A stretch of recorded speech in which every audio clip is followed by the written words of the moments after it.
Zibù senza il campanellino. Episodio 6.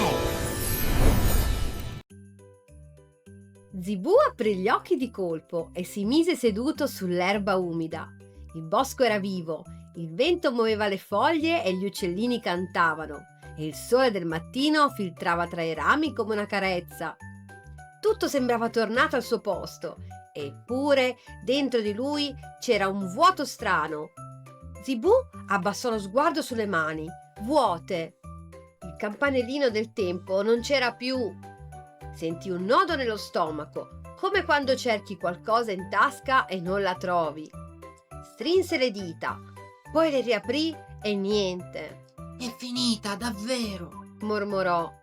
Si alzò piano e fece un passo, poi un altro. Il tempo non esitava, non rallentava e non lo aspettava. Scorreva. Zibù ispirò profondamente. Per la prima volta capì che non avrebbe potuto fermarlo e quell'idea lo spaventava, ma un po' lo rendeva anche libero. Zibù iniziò a camminare lungo il sentiero, un passo e poi un altro. Il tempo andava avanti, tranquillo e indifferente. Non posso più fermarlo, sussurrò. Accanto a lui comparve Luma. La sua luce non era forte come nel crocevia, ma era stabile e calma. E lui non può più fermare te, rispose dolcemente. Zibù annui, senza parlare. Fece un altro passo e inciampò. Cadde in avanti e si sbucciò il ginocchio. Ah! Esclamò stringendo i denti. Si rialzò distinto e guardò le mani, come se il campanellino potesse ricomparire da solo, ma non c'era. Nessun suono magico, nessun modo per mettere in pausa il dolore. Il ginocchio pulsava. Zibù chiuse gli occhi e respirò. 1, 2, 3. Ok, Disse piano. fa male, ma passa. E riprese a camminare più lentamente, ma senza fermarsi davvero. Poco più avanti, Grimbo camminava avanti e indietro come una trottola nervosa. Non aveva il solito grigno furbo, aveva gli occhi stretti, luminosi e inquieti. Non mi piace. Borbottò. Troppo rumore, troppo movimento. Un ramo cadde improvvisamente da un albero. Crash! Grimbo sussultò e fece un passo indietro. Zibù lo guardò sorpreso. Prima ti piaceva il silenzio. Grimbo abbassò le spalle. Mi piaceva perché lo controllavo. Quelle parole rimasero nell'aria pesanti. Zibù capì. Senza il campanellino nessuno poteva più fermare il mondo quando voleva. E questo metteva tutti alla prova. Luma si avvicinò a Grimbo, senza giudicare. il tempo corre, Disse piano. ma possiamo scegliere dove mettere i piedi.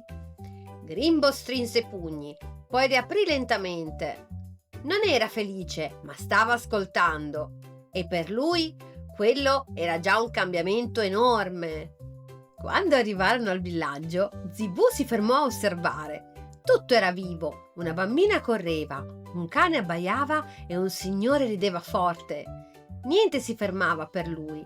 All'inizio gli sembrò ingiusto, poi sentì un pianto sottile. Una bambina era seduta vicino a una panchina, con le lacrime agli occhi. Ho perso il mio pupazzo, singhiozzò.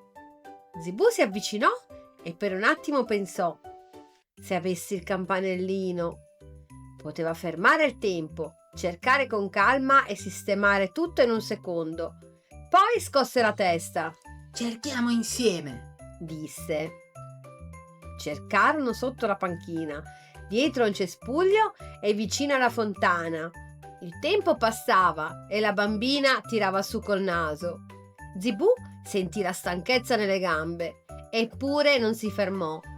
Non aveva poteri, ma aveva la presenza. E quella, quel giorno, valeva tantissimo.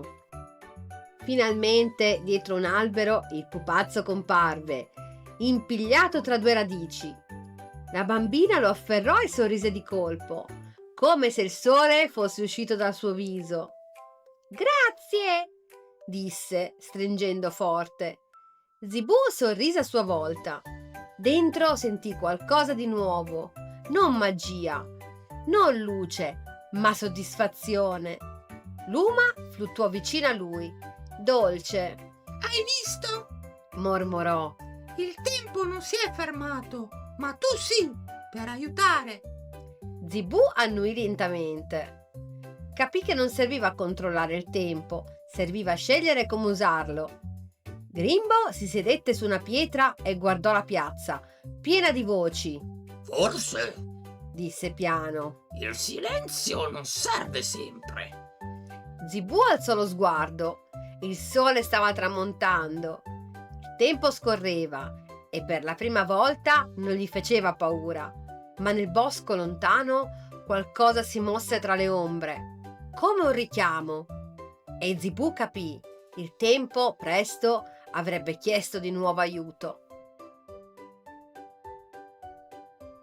Anche senza controllare tutto, possiamo scegliere di fare la cosa giusta. Un momento alla volta, con pazienza e coraggio. Buonanotte bambini e buonanotte mamma e papà. Al prossimo episodio. Mua!